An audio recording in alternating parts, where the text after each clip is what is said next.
Gawa tayo ng pastillas. So, ito na yung mga ano ko nakanda na yung milk powder ko, saka yung condense ko na ubi color. Tapos yung asukal ko. Tapos yung container ko, andito na para pag diretso na siya. Ayan. Buhos nga natin lahat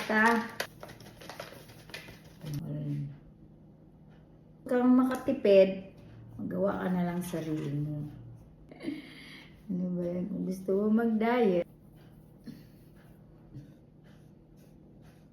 gusto ayan na guys, ang ginawa kong pastillas. Ayan. It's yummy, yummy, yummy, yummy, yummy.